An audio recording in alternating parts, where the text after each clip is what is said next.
Hi, Charles. Hey. So today I want to talk about 5 questions to ask yourself when you're in the middle of a heartbreak.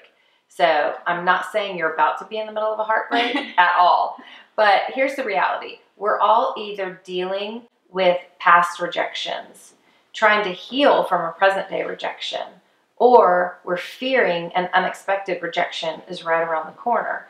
And the reality is, whether it's the rejection of a boyfriend or a good friend, or just people on social media even, we're going to experience heartbreak in our life. So I'm going to give you and our friends, hi friends, 5 questions to ask yourself. So question number 1, what is one good thing I've learned from this? So you experience some kind of hurt or heartbreak, and ask yourself, what is one good thing that I've learned from this? That way, it switches your brain from only thinking about all the negative and hurt and heartbreak, and it gives you something positive to focus on. And I know in my life, God is always wanting to teach me lessons, and sometimes I listen more intently to the lessons God wants to teach me when I've been through a hurt or heartbreak. What about you? Yeah, I mean, I'm the same way, and you a lot of times want to focus on the negative, or you just don't feel like being positive, but going the extra mile and trying to punch that wall that you kind of put up to think negatively, or not wanting to think positively, it helps a lot when you do. That's right. So get a journal and write in your journal these 5 questions, because I think they really will help. So question number 1, what's one good thing that I've learned from this? Question number 2, what is a downside to this relationship that I was in that I can be so thankful I no longer have to carry that burden? Mm-hmm. So what's one thing about that relationship that really wasn't so terrific, and now that's no longer my burden to carry? So write about that in my journal, and we can be thankful. Maybe sometimes that person was rude, or maybe that person wasn't nearly as encouraging as what they needed to be, or maybe sometimes that person would always run late and make you late. Whatever it is, and it's not to make you think negative about that person. It's to make you thankful for this burden you no longer have to carry. So that's question number 2. Question number 3, what do I need to do to boost my courage for possible future relationships?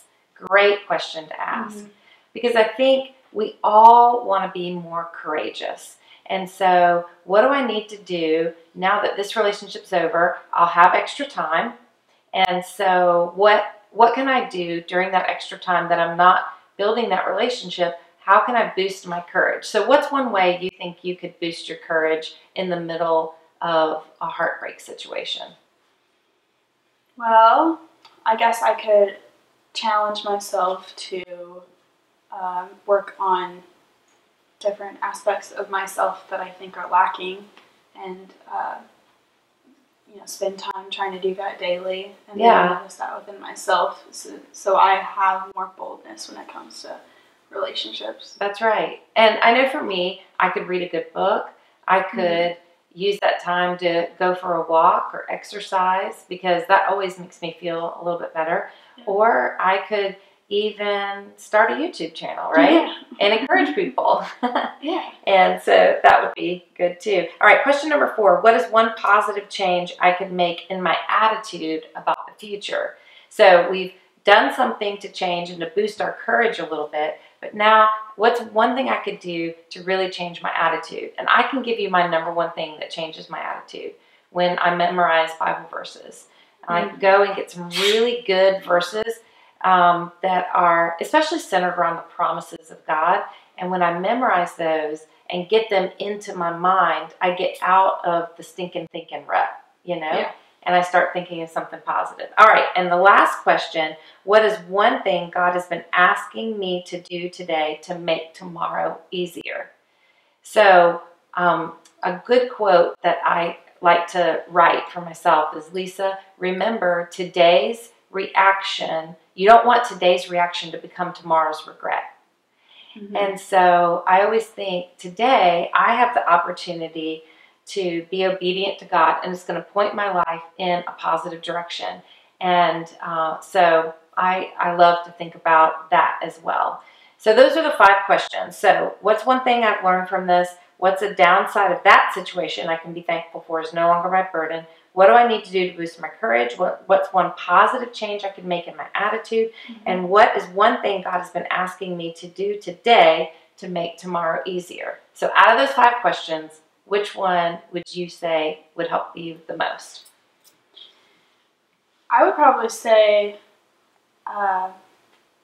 what are the positive things that evaluating what the positive things I got out of that relationship, and taking the, like you said, the negative off of yourself and not thinking about all the things that went wrong or that you think you did wrong and placing that upon yourself, and just having that attitude of what am I going to make better in my next relationship because of the things that went right in that relationship.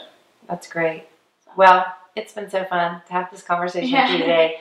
Get you a journal, write your 5 questions in, and the next time that there's a hurtful situation on the internet or even some sort of heartbreak or whatever, I pray those really help you a lot. And you too, for sure. Get ready. I'm going to do the close today. Ready? Okay. Bye, everybody. Deuces. Deuces. That's great.